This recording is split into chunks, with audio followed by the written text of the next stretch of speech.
बिस्मिल्लाहिर्रहमानिर्रहीम। आज का हमारा टॉपिक है रमूज़ औकाफ। रमूज़ रम्ज़ की जमा है जिसके मानी है अलामात या इशारात, और औकाफ वक्फ की जमा है जिसका मतलब है ठहराव। क्या आपने कभी सोचा है कि जब हम कुछ लिखते हैं तो हमें कहाँ रुकना है, हमें कहाँ बात मुकम्मल करनी है और कहाँ पे सवाल पूछना है?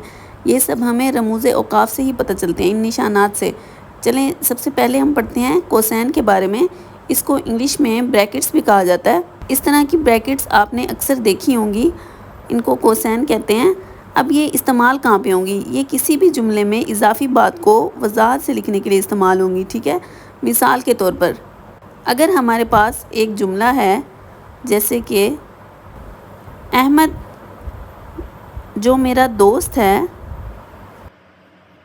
इनके बाहर हमने कोसैन लगा दी, आज नहीं आया।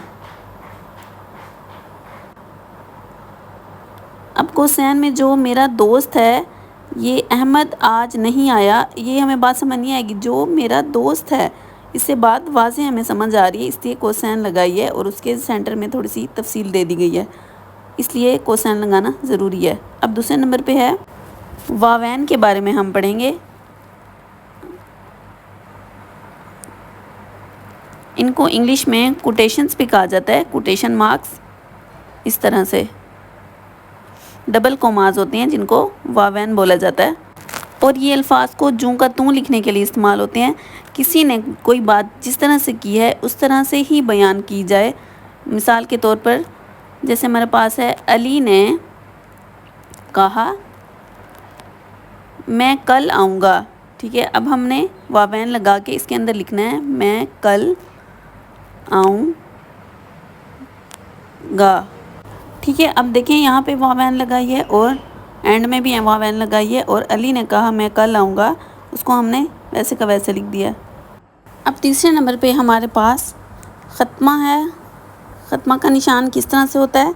ये इस तरह से छोटी सी लाइन होती है और इंग्लिश में इसे फुल स्टॉप भी कहते हैं। ये वहाँ इस्तेमाल होता है जहाँ जुमला मुकम्मल हो जाए। मिसाल के तौर पर मैं स्कूल जाता हूँ, तो इसके एंड में ख़त्मा की अलामत लगाएंगे, मतलब फुल स्टॉप लगा देंगे, तो ये बात मुकम्मल हो गई यहाँ पे। अगला हमारे पास रमूज़ औकाफ में है सक्ता। सक्ता की अलामत किस तरह से होती है? ये उल्टी इस तरह से, इसको इंग्लिश में कोमा भी कहते हैं, और ये जुमले में थोड़ा सा रुकने के लिए, सांस लेने के लिए इस्तेमाल होता है। मिसाल के तौर पर हमारे पास एक जुमला है मैं गाँव गया, दोस्तों से मिला। अब बात मुकम्मल आखिर में हुई है, लेकिन हमने सक्ता दरमियान में लगा दिया है और थोड़ा सा सांस लेने के लिए मैं गाँव गया फिर दोस्तों से मिला। नेक्स्ट है हमारे पास सवालिया। ये ज़्यादातर सवाल जब पूछा जाता है तब मार्क लगाया जाता है, इंग्लिश में उसे क्वेश्चन मार्क कहते हैं, और इस तरह से होता है। ये किसी भी सवाल के आखिर में लगाना ज़रूरी होता है। मिसाल के तौर पर क्या तुमने खाना खाया? अब आप देखें इसके एंड में हमने सवालिया निशान लगाया क्योंकि हम इसमें सवाल पूछ रहे हैं। आगे हमारे पास इसमें राबित है जिसमें 2 डॉट होते हैं, इसको इंग्लिश में कॉलन भी कहते हैं।